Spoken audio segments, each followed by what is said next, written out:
Hello friends, आप लोगों का एक बार फिर से तिवारी क्लासेस में स्वागत है। आज के इस वीडियो में हम लोग पढ़ने वाले हैं क्लास 12 का एक बहुत ही बेहतर चैप्टर जिसका नाम है एल्डिहाइड, कीटोन और कार्बोक्सिलिक एसिड। ठीक है, तो बच्चों हमें इस चैप्टर के अंतर्गत 3 टॉपिक्स पढ़ने हैं, एल्डिहाइड, कीटोन और कार्बोक्सिलिक एसिड। तो सबसे पहले आज इस लेक्चर में हम लोग बात करते हैं एल्डिहाइड की। ठीक है, हम लोग कम से कम 2 लेक्चर में एल्डिहाइड को क्लियर करेंगे और फिर उसके बाद अगले टॉपिक पे चलेंगे जिसका नाम रहेगा कीटोन। फिर उसको भी 1 या 2 वीडियो में खत्म करेंगे और फिर उसके बाद तीसरी लगभग 6 वीडियो लगेगा हमें ये चैप्टर में। ठीक है, तो इसमें हम एल्डिहाइड को, कीटोन को और कार्बोक्सिलिक एसिड को पूरे अच्छे तरीके से पढ़ेंगे। उनके बनाने की विधियां पढ़ेंगे, उनके बारे में पढ़ेंगे, उनकी विशेषताएं पढ़ेंगे, उनके रासायनिक गुणधर्म, उनके फिजिकल प्रॉपर्टीज क्या हैं, उनकी केमिकल प्रॉपर्टीज क्या हैं। ठीक है, इन सब को हम लोग पढ़ेंगे। तो आइए सबसे पहले हम इस चैप्टर का नेम लिखते हैं जिसका नाम है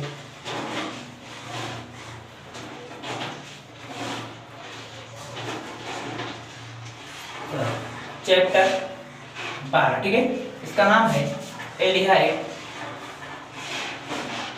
aldehyde, ketone and carboxylic acid. ठीक है, aldehyde, ketone and carboxylic acid, जिसको हम हिंदी में भी लिख सकते हैं। ठीक है, हिंदी में भी लिख सकते हैं एल्डिहाइड, कीटोन और कार्बोक्सिलिक अम्ल। ठीक है, एल्डिहाइड, कीटोन और कार्बोक्सिलिक एसिड। तो इस चैप्टर के अंतर्गत हमें 3 टॉपिक हैं, जो कि पहले एल्डिहाइड पढ़ना है, फिर उसके बाद कीटोन पढ़ना है, फिर उसके बाद कार्बोक्सिलिक एसिड पढ़ना है। ठीक है, तो आइए एक एक को पढ़ेंगे। सबसे पहले हम आज पढ़ने जा रहे हैं एल्डिहाइड, तो इसको हम मिटा दे रहे हैं। आइए सबसे पहले हम आज पढ़ेंगे एल्डिहाइड।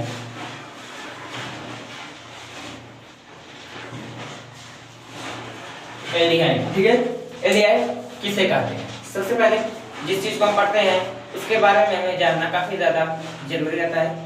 तो एल्डिहाइड, इससे पहले हमें बच्चों एक चीज और पढ़ना है जिसका नाम है कार्बोनिल कंपाउंड। ठीक है, carbonyl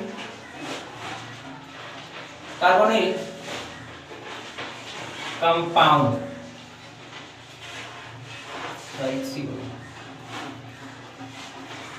carbonyl compound.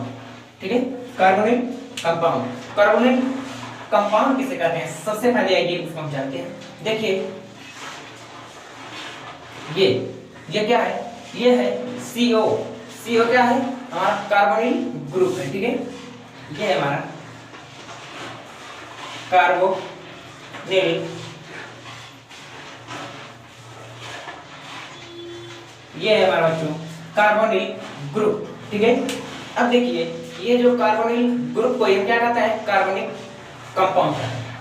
Carbonyl compound किसे कहते हैं? कार्बोनिल ग्रुप, जिसमें CO ग्रुप रहेगा वही हमारा क्या है? कार्बोनिल कंपाउंड है। अब देखिए ये भी 2 प्रकार के होते हैं बच्चों। कार्बोनिल कंपाउंड जो है तो ये भी कितने प्रकार के होते हैं? 2। देखिए सबसे पहले C, ठीक है, ये हमारा क्या है? Carbonyl compound. ये हमारा कार्बोनिल कंपाउंड है। हम लोग जानते हैं कार्बन 4 सब्जेक्ट होती है और हाइड्रो जो ऑक्सीजन है वो डबल बॉन्ड से बनता है। अब देखिए ये जो पहला हमारा कार्बोनिल ग्रुप है बच्चों, इसमें कम से कम एक एल्काइल ग्रुप रहना जरूरी है। जैसे इसमें R और दूसरा क्या है? H। ठीक है, ये R, पहले किसी में एक एल्किल होना जरूरी है। जैसे यहाँ पर क्या है? एल्किल R है, और यहाँ पे क्या है बच्चों? इस जगह कम से कम हाइड्रोजन की संख्या अगर नहीं होनी चाहिए। जैसे यहाँ पर R या R', ठीक है, यहाँ पर एल्काइल समूह दोनों जगह पे रहेगा, यहाँ पर H नहीं रहेगा। ठीक है, तो देखिए इसका एग्जांपल हम एक ले रहे हैं। देखिए जैसे कि ये है हमारा, इतने को एक साथ लिखा जा रहा है, ठीक है, RCHO। जैसे इसको हम बनाएं RCHO, आप लोग जानते हैं इसको क्या कहते हैं, इसको एल्डिहाइड कहते हैं, इसी को ही एल्डिहाइड। और देखिए इसको R1COR, इसको क्या कहते हैं, इसको कहते हैं कीटोन, इसको कहते हैं कीटोन।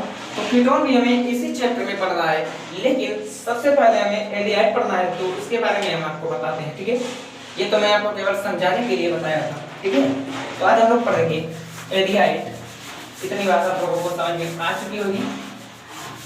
अब देखिए एल्डिहाइड, उस एग्जांपल से आप लोग समझ चुके होंगे कि CHO ग्रुप, ठीक है, CHO ग्रुप जिस कार्बनिक कंपाउंड में होगा वही क्या कहलाएगा बच्चों, एल्डिहाइड कहलाएगा, ठीक है। तो इसका अगर सिंपल सा परिभाषा हम लोग जाने तो क्या है, वे कंपाउंड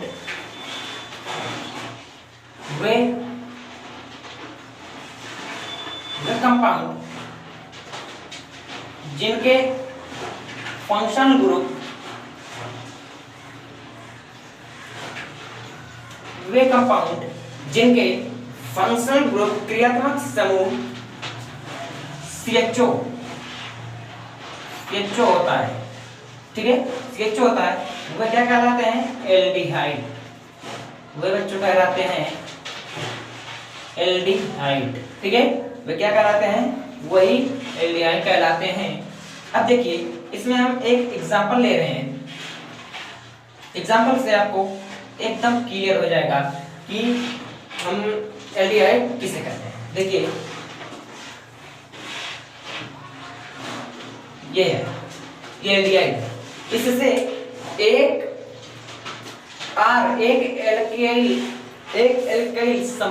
एल्काइल समूह, इसको हम क्या कहते हैं, एल्काइल समूह।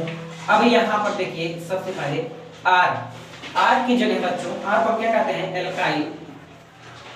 एल्काइल ग्रुप, ठीक है, R को हम कहते हैं एल्काइल ग्रुप। अब इस एल्काइल ग्रुप में जानते हैं हम लोग क्या क्या हो सकता है, यहाँ पर H भी हो सकता है बच्चों, ठीक है, H, CH3, C2H5, अन्य चीजें हो सकती हैं, अन्य हाइड्रोकार्बन्स इसमें आते हैं एल्काइल ग्रुप में, ठीक है। तो R का अर्थ यहाँ पर है बच्चों, H हो सकता है, CH3 हो सकता है और C2H5 ये भी हो सकता है, ठीक है।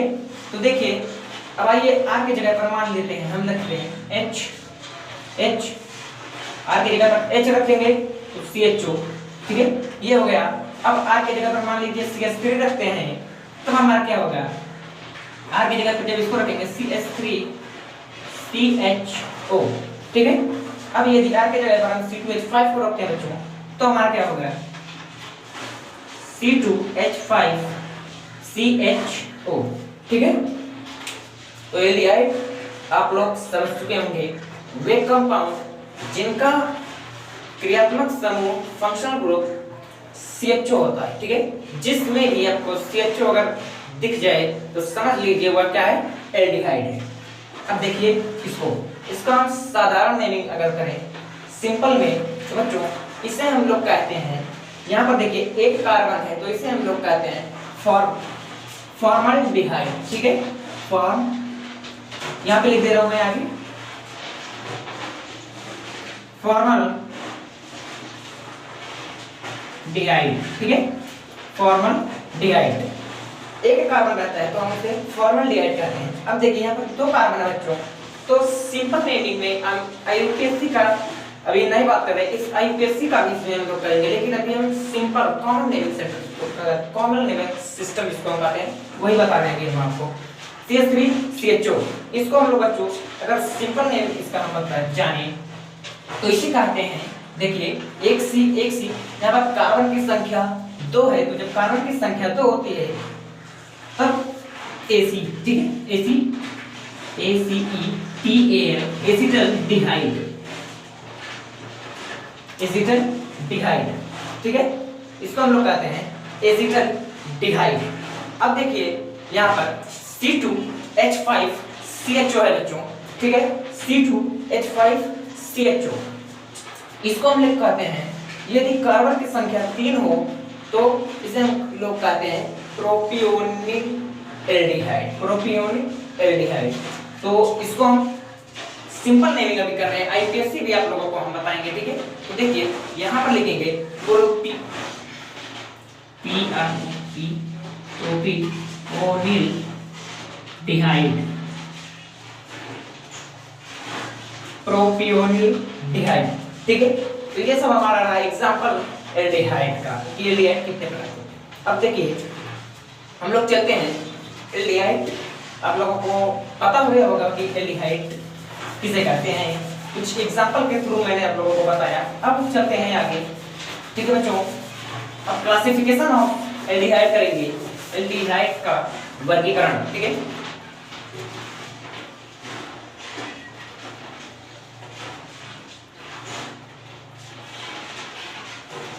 Classification of aldehyde, classification of aldehyde, classification of aldehyde मतलब एल्डिहाइड का वर्गीकरण। तो बच्चों एल्डिहाइड जो होता है वह दो प्रकार का होता है, आप लोग भी जानते होंगे, ठीक है। ये कितने प्रकार का होता है, ये दो प्रकार का होता है बच्चों। आइए इसको हम लोग जानते हैं।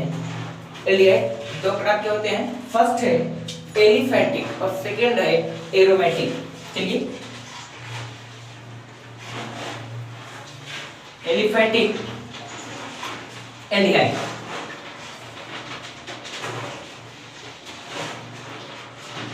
एलिफैटिक एल्डिहाइड और सेकंड है एरोमेटिक, एरोमेटिक एल्डिहाइड, ठीक है। फर्स्ट है एलिफैटिक एल्डिहाइड और सेकंड है एरोमेटिक एल्डिहाइड। तो देखिए अब हम सबसे पहले एक एक को पढ़ते हैं, ये भी क्लियर हो जाएगा। देखिए इसमें जो होगा बच्चों, ठीक है, एलिफैटिक में ये खुले चेन वाला, जो खुला श्रृंखला वाला हाइड्रोकार्बन्स होते हैं, इसमें आते हैं, ठीक है। तो देखिए जैसे अभी तक मैंने आपको जितने भी एग्जांपल्स बताए वो सब क्या थे, वो सब के सब एलिफैटिक हाइड्रोकार्बन थे बच्चों। तो देखिए एलिफैटिक हाइड्रोकार्बन में वही होता है कि ओपन चेन होती है, उसका चेन जो होता है वो खुला हुआ चेन होता है, ठीक है। ये देखिए CH3 CHO, ठीक है, ये एक एग्जांपल है इसका। मैंने पढ़ा C2H5OH, सॉरी CHO, ये भी एक है, ये HCHO। ये सब हमने इसका साधारण नेमिंग जाना, ठीक है, साधारण नेमिंग भी किया। और यही सब क्या है, ये देखिए ओपन चेन वाला है, ये खुले श्रृंखलाओं वाला है, इसीलिए इस प्रकार के जो हमारे कंपाउंड्स होते हैं, यौगिक होते हैं, उन्हें हम क्या कहते हैं, एलिफैटिक एल्डिहाइड। अब इसी में आता है हमारा एरोमेटिक एल्डिहाइड जो सेकंड है, ठीक है। तो एरोमेटिक में बच्चों ये जो एक जैसे बेंजीन है हमारा, ठीक है, वो क्या है, वो एक एरोमेटिक हाइड्रोकार्बन है। तो देखिए इसमें इसका एग्जांपल ये है कि ये बंद होता है, ये बंद श्रृंखला वाला होता है, ये क्लोज वाला होता है, ये बंद श्रृंखला वाला, ठीक है। ये हमारा बेंजीन हो गया और इस पर CHO अगर हम लगा दें, ठीक है, इस पर यदि हम CHO लगा दें तो ये हमारा क्या हो गया, एल्डिहाइड हो गया। अब इसका नेम क्या होगा बच्चों, इसको भी हम लोग जानेंगे। तो इसका नेम होगा, इससे पहले इसका नेम था, इससे पहले इसका नेम था बेंजीन, ठीक है, इससे पहले इसका नेम बेंजीन है। यदि हम इस पर CHO ग्रुप जोड़ दें, आप लोग जानते हैं कि CHO ग्रुप अगर लग जाए किसी भी यौगिक पे तो वो क्या हो जाता है, वह यौगिक हो जाता है एल्डिहाइड। तो इसीलिए देखिए इस पर CHO ग्रुप लग गया, तब यहाँ पे क्या हो जाएगा, इसका नाम बेंजल्डिहाइड, ठीक है, इसका नेम हो जाएगा बेंजल्डिहाइड, इसका नेम बेंजल्डिहाइड हो जाएगा।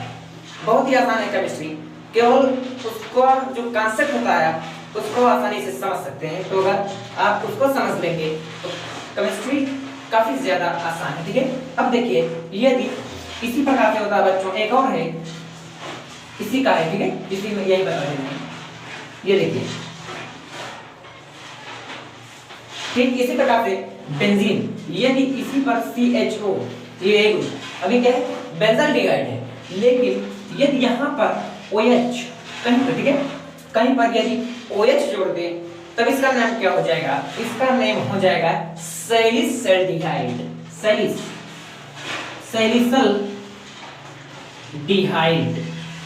ठीक है, इसका नाम हो जाएगा सैलिसल्डिहाइड।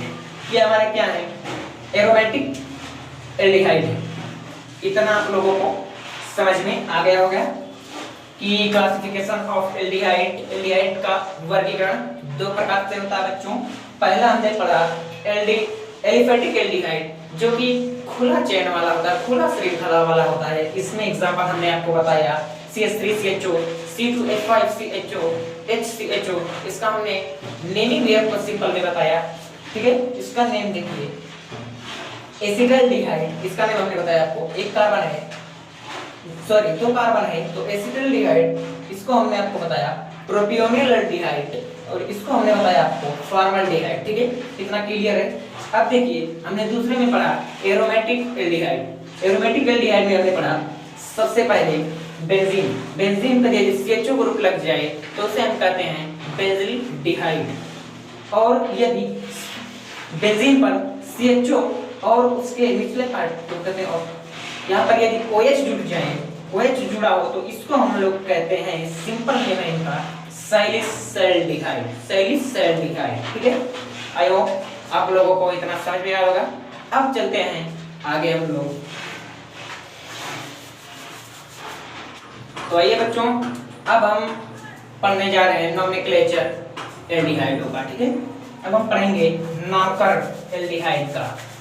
हमने एल्डिहाइड के बारे में जाना, फिर उसके बाद उसका तो एक अमाउंट के एग्जांपल्स का नेम भी जाना। अब हम एकदम एल्डिहाइड के जो सबसे पहले नामकरण होता है, उसको पहले सिंपल नामकरण, जो साधारण नामकरण होता है, उसको जानेंगे कि आप लोग किस तरीके से, कितनी आसानी से उसको आसानी से बना लेंगे।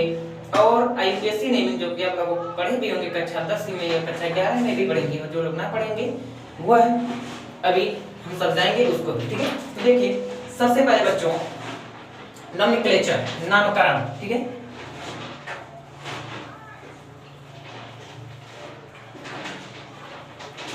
नोमेनक्लेचर जिसको हम हिंदी में कहते हैं नामकरण, नामकरण। तो नोमेनक्लेचर दो टाइप्स के होते हैं। पहला है साधारण नोमेनक्लेचर, सिंपल नोमेनक्लेचर, साधारण नामकरण पद्धति, और एक है IUPAC नेमिंग, ठीक है। तो सबसे पहले हम लोग जानते हैं कि जो सिंपल नेमिंग वाला होता है, ठीक है, सिंपल नेमिंग, सिंपल नेमिंग। तो आइए सबसे पहले हम आप लोगों को बताना चाहते हैं कि इसमें हम आपको एक चार्ट के द्वारा बताना चाहेंगे, ठीक है, जिससे आप लोगों को भी काफी आसानी से समझ में आ जाएगा। सबसे पहले देखिए हम यहाँ पर ऐसे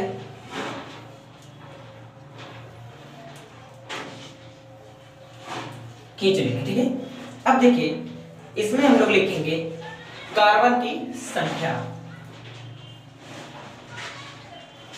एक मिनट, मैं आप लोगों को सी से आप लोग समझ जाना कि कार्बन है, ठीक है। तो कार्बन की संख्या इसमें हम लोग देखेंगे, इसमें हम लोग कार्बन की संख्या जितनी रहेगी उसको जानेंगे, और फिर उसके बाद इसमें जो है बच्चों चेन का नाम, ठीक है। चेन मतलब होता है श्रृंखला। यहाँ पर ऊपर लिख दे रहा हूँ, जिसको समझना है वो लिख देना।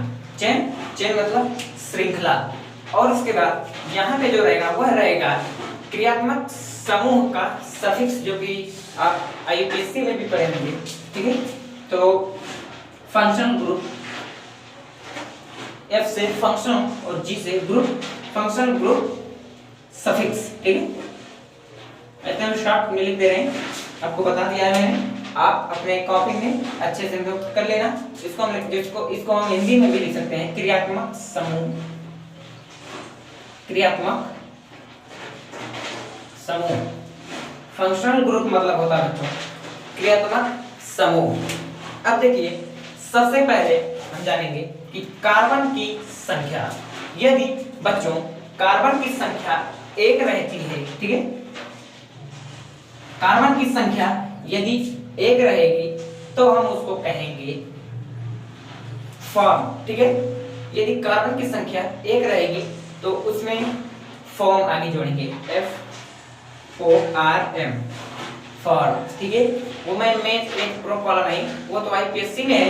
ये जो सिंपल नेमिंग वाला होता है, जैसे मैंने आपको बताया, जो हमने बताया आपको HCHO एग्जांपल इस प्रकार से CH3CHO, ठीक है। इस प्रकार के जो हम आपको नेमिंग बताए हैं तो उसमें आपको काफी ज्यादा प्रॉब्लम्स हो रही थी, तो इसीलिए मैं आपको सिंपल नेमिंग वाला भी बता दे रहा हूँ, ठीक है। और आईपीएससी वाला तो अभी बताऊंगा ही, तो इसीलिए मैंने आपको ये बताना बेहतर समझा, क्योंकि कुछ बच्चे काफी ज्यादा कमजोर होते हैं, ठीक है। तो इस चार्ट की सहायता से आसानी के साथ जो सिंपल नेमिंग वाला सिस्टम है उसको भी समझ सकते हैं। देखिए यदि बच्चों कार्बन की संख्या एक है तब क्या होगा, तब फॉर्म, उसके आगे हम क्या जोड़ेंगे, चेन का नाम में फॉर्म लगेगा। तो यदि देखिए दो है तब एसिड, ठीक है, ACED, ठीक है। यदि दो है तब क्या होगा, तब होगा एसिड। यदि कार्बन की संख्या 3, कार्बन की संख्या 3 है तब प्रोपीओन, ठीक है, प्रोपीओन, PROPION,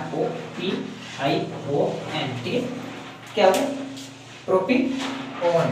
यदि देखिए कार्बन की संख्या 4 है, कार्बन की संख्या 4 है बच्चों, तब ब्यूटन, ठीक है, तब ब्यूटन, ये हो गया। अब देखिए चलिए इतने में तो हम लोगों का काम हो जाएगा, ठीक है। इतना यदि आप याद कर लेंगे तो आपके लिए काफी ज्यादा बेहतर होगा केमिस्ट्री के लिए। अब देखिए फंक्शनल ग्रुप सफिक्स, क्रियात्मक समूह जो होता है बच्चों, यदि CHO ग्रुप है, ठीक है, यदि CHO ग्रुप है तो आप लोग जाने हुए हैं, यदि CHO ग्रुप है तब वह क्या है, एल्डिहाइड। इसको मैं मिटा दे रहा हूं, ठीक है, इधर नहीं आवश्यक है, एल्डिहाइड। यदि CHO ग्रुप रहेगा हमारा तब उसको हम क्या कहते हैं, तब उसको हम कहते हैं एल्डिहाइड। इसमें एल्डिहाइड होता है, जैसे एग्जांपल के तौर पर हम आपको बताना चाहते हैं HCHO।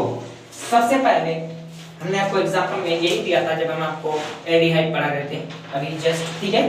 तो उसमें हमने आपको बताया कि कार्बन की संख्या जब एक रहती है तब उसमें क्या जुड़ता है बच्चों, चेन के नेम में सबसे पहले फॉर्म जुड़ता है। तो देखिए फॉर्म इसीलिए जुड़ता है क्योंकि कार्बन की संख्या यहाँ पर देखिए एक है, ठीक है। अब देखिए CHO, आप अभी हमने आपको पढ़ाया एल्डिहाइड पढ़ा रहे हैं, ठीक है। तो CHO ग्रुप क्या होता है, यदि किसी भी यौगिक में CHO ग्रुप हो तो वह क्या कहलाएगा, वह एल्डिहाइड ही कहलाएगा बच्चों। तो इसीलिए यहाँ पर देखिए फॉर्म एल्डिहाइड, इसीलिए याद करिए मैं इसका नेम आपको एग्जांपल में लिखवाया था फॉर्मल्डिहाइड, सॉरी ये कैपिटल लेटर से फॉर्मल्डिहाइड, ठीक है। इसीलिए आपको कहता हूँ काफी इजी है केमिस्ट्री, ठीक है। बस छोटी छोटी चीजें हैं यही जो आप मिस करते हैं और उसी के कारण आपको केमिस्ट्री काफी ज्यादा कठिन लगने लगती है। चलिए अब और कुछ इसमें पढ़ते हैं।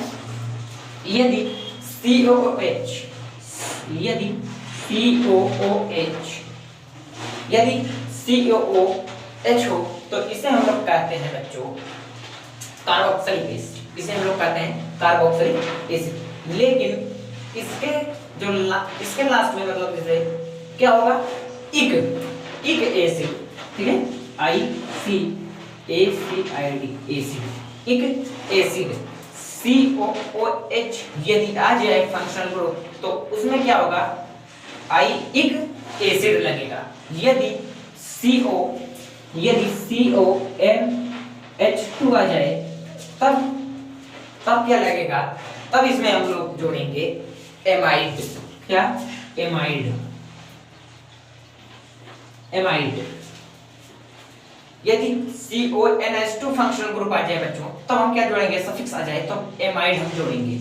यदि COCl2 आ जाए तब हम क्या जोड़ेंगे, इल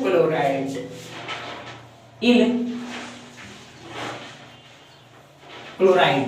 चलिए अब इस चार्ट को आप लोग काफी अच्छे से अपने नोटबुक में, जहां आप केमिस्ट्री की मतलब कॉपी बनाए होंगे वहां पर आप लिख लीजिएगा, और इससे आपको जो सिंपल नेमिंग होता है बच्चों वो काफी ज्यादा इजी हो जाएगा। तो ठीक है, चलते हैं। अब देखिए हम कुछ इस चार्ट की सहायता से कुछ आपको एग्जांपल्स बता दें जिससे आपको और बेहतर से समझ में आएगा। जैसे हमने कहा था CH3 COOH, ठीक है, ये तो कार्बोक्सिलिक वाला है, लेकिन इस चार्ट की मदद से हम आपको बताना चाहते हैं। देखिए बच्चों यहाँ पर हमने कहा कि सबसे पहले आप कार्बन की संख्या देखेंगे, तो कार्बन की संख्या यहाँ पर देखिए 2 है, 1 2। कार्बन की संख्या कितनी है, 2 है। और जब कार्बन की संख्या 2 होती है बच्चों तो हम क्या उसमें जोड़ेंगे, एसिड। क्या जोड़ेंगे, एसिड। अब देखिए जब कार्बन की संख्या यहाँ पर देखिए 2 है तो सबसे पहले ACT ये लिखिए। अब सफिक्स की बात आ रही है, फंक्शनल ग्रुप सफिक्स क्या है, COOH है। तो COOH जब रहता है तो हम क्या उसमें जोड़ेंगे, एक एसिड, ठीक है। तो एसिटिक एसिड। देखिए कितना आसान है यार, केमिस्ट्री कितना आसान है। बस कुछ चीजें हैं जो आपको आती नहीं और उसी के कारण आपको केमिस्ट्री से काफी ज्यादा डर लगता है। तो कुछ छोटी छोटी चीजें यही हैं, यहीं से सब कुछ आता है बच्चों, ठीक है। जितने भी नेमिंग होते हैं ऐसे ही और भी कुछ चीजें हैं और भी कुछ हैं इनका नेम, ठीक है। तो उसको हम भी इसको पढ़ाएंगे, लेकिन अभी जितना हम लोगों का आवश्यक है कम से कम उतना तो हम कवर कर लें। तो ठीक है, इसको आप लोग समझ चुके होंगे। चलिए एक और हम ले ले रहे हैं, CH3CONH2 यदि आ जाए या C2H5CONH2 आ जाए तब जितने, सबसे पहले हम कार्बन की संख्या गिनेंगे, जितने कार्बन होंगे इसी में से उतना लगा लेंगे, ठीक है। और फिर लास्ट में जोड़ देंगे एमाइड। तो बच्चों अब हम चलते हैं आगे IUPAC नेमिंग पे, जो कि हमें 2 ही वीडियो में इसको फिनिश करना है, ठीक है, क्योंकि एग्जाम भी आ रहा है यूपी बोर्ड का, इसीलिए जल्दी जल्दी हम लोग पढ़ाई करेंगे जिससे हमारा कोर्स कवर हो जाए। क्योंकि यहाँ से बच्चों क्वेश्चंस इस चैप्टर से कम 7 से 8 नंबर का पूछता है। प्रिपरेशन विधियां पूछते हैं, फिजिकल प्रॉपर्टीज पूछते हैं और नोमेनक्लेचर भी पूछ लेता है। तो इसीलिए हमारा ये चैप्टर जो है हमारे लिए काफी ज्यादा इंपॉर्टेंट हो जाता है। तो अब देखते हैं IUPAC naming. IUPAC naming, IUPAC naming बच्चों, ठीक है। IUPAC नेमिंग आप लोग भी जानते होंगे। सबसे पहले इसका मैं एक फॉर्मूला आपको लिख दे रहा हूँ जिससे आपको बनाने में काफी ज्यादा मदद मिलेगी। यहाँ पे लिख लेना, ठीक है। इसे फॉर्मूला, एक फॉर्मूला है एल्क प्लस बॉन्ड नेम, ठीक है। B से बॉन्ड, N से नेम, यहाँ पर ऊपर लिख दे रहा हूँ बॉन्ड नेम प्लस इसका जो एल्डिहाइड का जो मतलब एल्डिहाइड के जो लास्ट में आता है सफिक्स क्या आता है, अल आता है, AL, अल, ठीक है बच्चों, अल आता है। तो देखिए सबसे पहले कोई भी कार्बन होगी उसमें हम देखेंगे, अब इसमें हम देखेंगे कि कार्बन की संख्या यदि 1 रहेगी तो मेथ 2 1, ठीक है। इसी प्रकार से मेथ एथ प्रोप 1 ब्यूट पेंटेक्सेट और नॉट जो है, इसी तरीके से हम IUPAC नेम में उसका यूज करते हैं। और वहां पर हम कर रहे थे फॉर्म एसिड प्रोपियोनिक ये सब, ठीक है, जो सिंपल नेमिंग था। और ये IUPAC नेमिंग है, काफी आसान तो नहीं कह सकते, लेकिन इसमें कुछ छोटी छोटी चीजें होती हैं जो आज अभी 2 मिनट में आप लोगों को मैं क्लियर कर दे रहा हूँ। देखिए बच्चों, एल्क का नेम है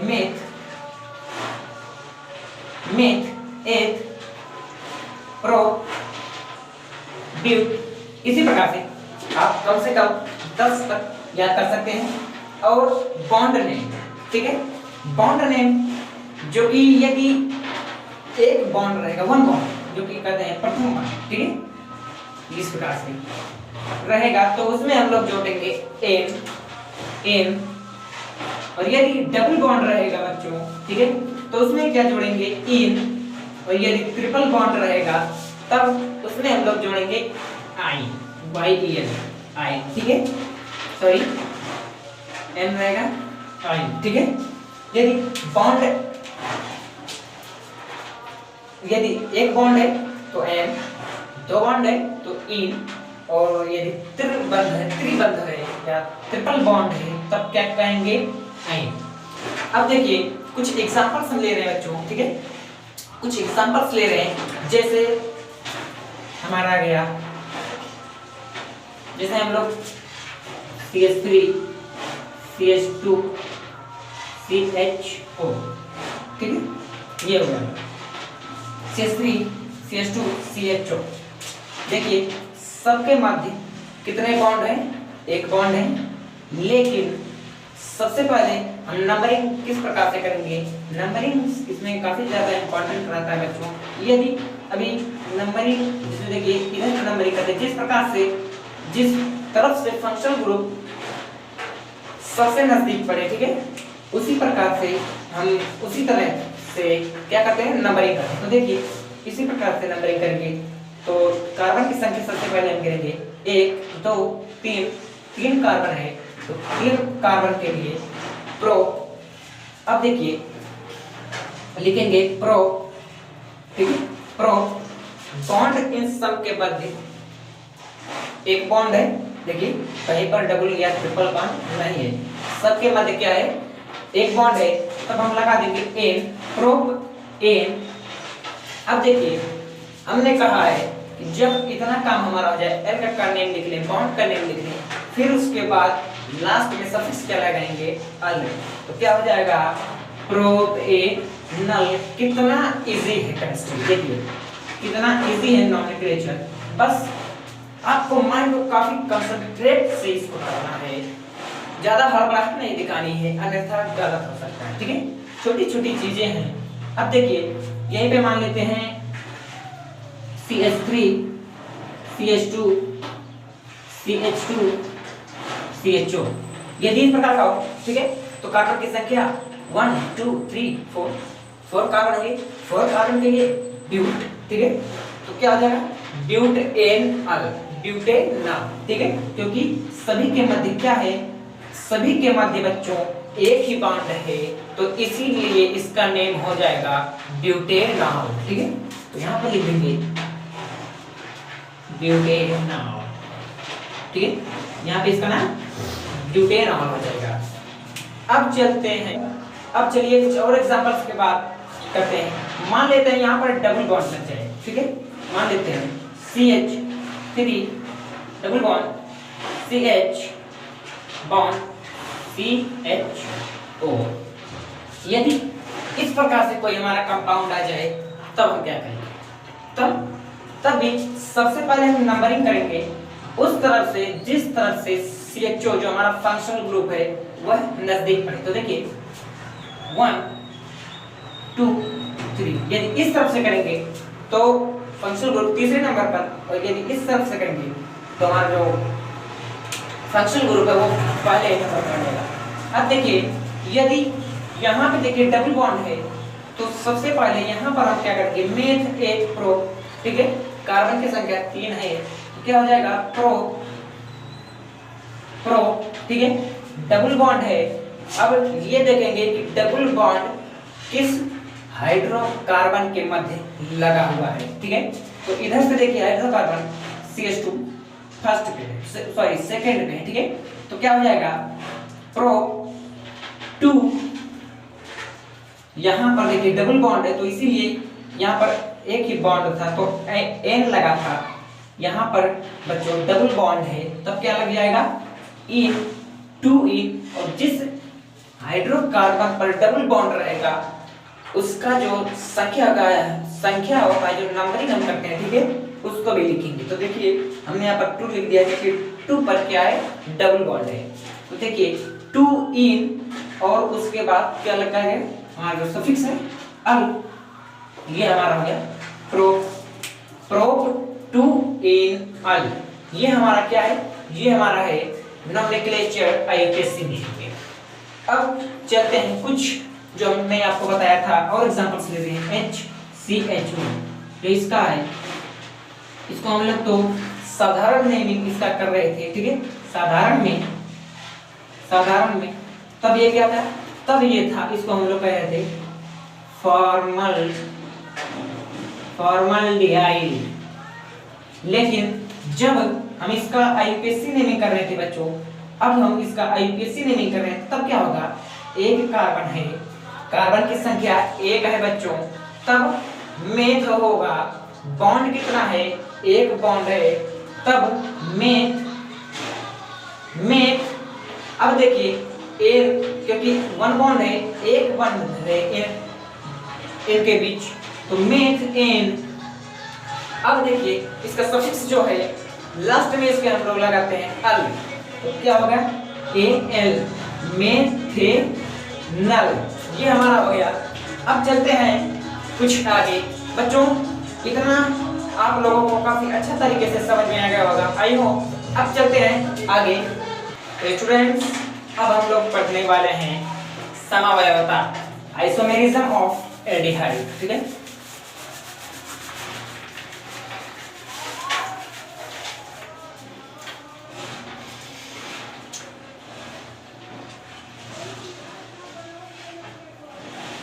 आइसोमेरिज्म ऑफ एल्डिहाइड,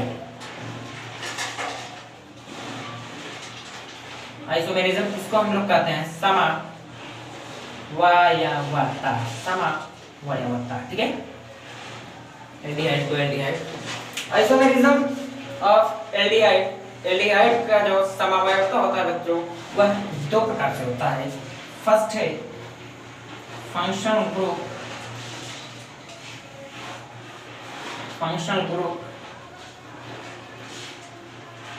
आइसोमेरिज्म, ठीक है।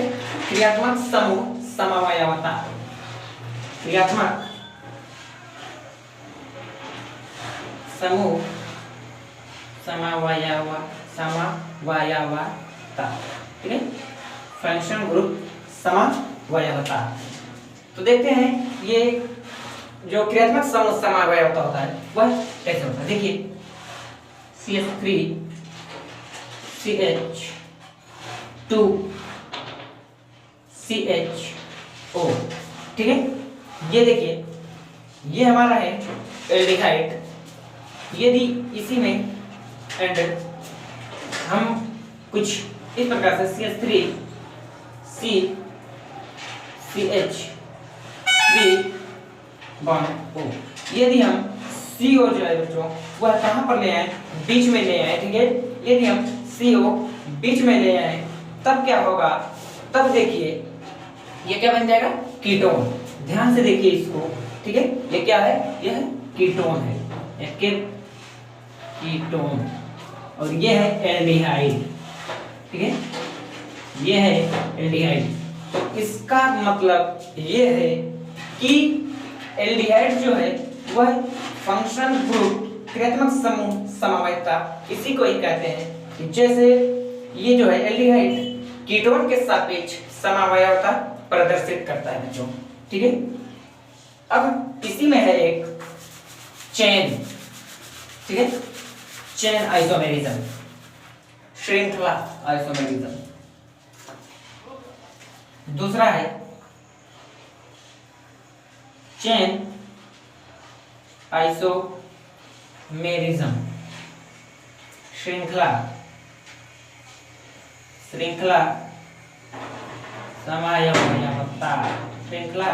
समवायवता। जैसे इसमें मैं भी आपको एग्जांपल के थ्रू समझाना चाहता हूँ। CH2 CHO, ठीक है, CH3 CH2 CHO, और यदि एंड इधर हम ले लेते हैं इसी को, देखिए CH3 CH3 CHO, यहाँ पर H। ठीक है, ये देखिए इसका मतलब है ये लंबी चेन के साथ साथ इस प्रकार का चेन, तो इसे कहते हैं, इसमें श्रृंखला समवायता कहते हैं। अब चलते हैं हम इसके फिजिकल प्रॉपर्टीज के बारे में जानते हैं बच्चों। इसका फिजिकल प्रॉपर्टीज जो होता है वह क्या क्या होता है। ठीक है, आइए अब आइए बच्चों, अब हम पढ़ते हैं एल्डिहाइड के फिजिकल प्रॉपर्टीज। ठीक है, एल्डिहाइड का जो भौतिक गुणधर्म है उसको पढ़ते हैं। इतना चीज हमारा क्लियर है।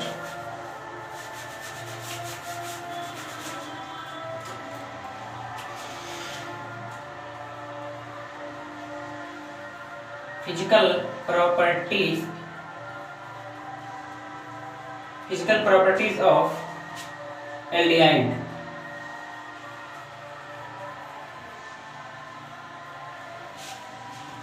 एल्डिहाइड का भौतिक गुण, जो एल्डिहाइड का भौतिक गुण होता है बच्चों, वह सबसे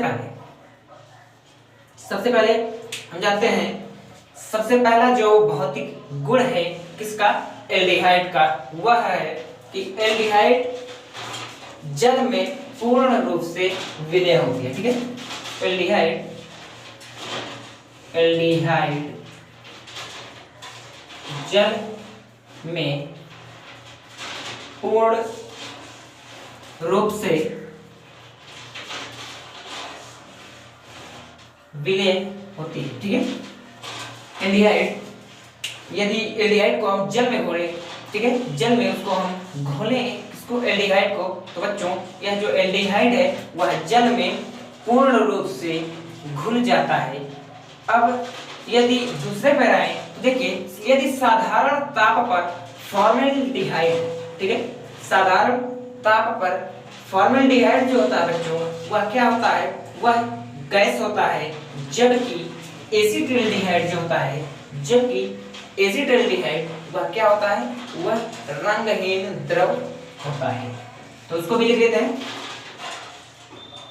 तो इसमें क्या लिखेंगे बच्चों, इसमें लिखेंगे कि साधारण ताप पर जो हमारा फॉर्मल्डिहाइड है, फॉर्मल्डिहाइड यह क्या होता है, यह गैस होता है, फॉर्मल्डिहाइड गैस, अथवा जो एसिटिल्डिहाइड होता है, एसिटिल्डिहाइड वह क्या होता है, यह रंगहीन द्रव होता है। अब आइए लास्ट है हमारा तीसरा। ठीक है, ये होता है एल्डिहाइड का जो गलनांक और क्वथनांक होता है वह क्या होता है, वह हाइड्रोकार्बन की अपेक्षा काफी ज्यादा उच्च होता है। तो इसको भी हम लिख देते हैं कि एल्डिहाइड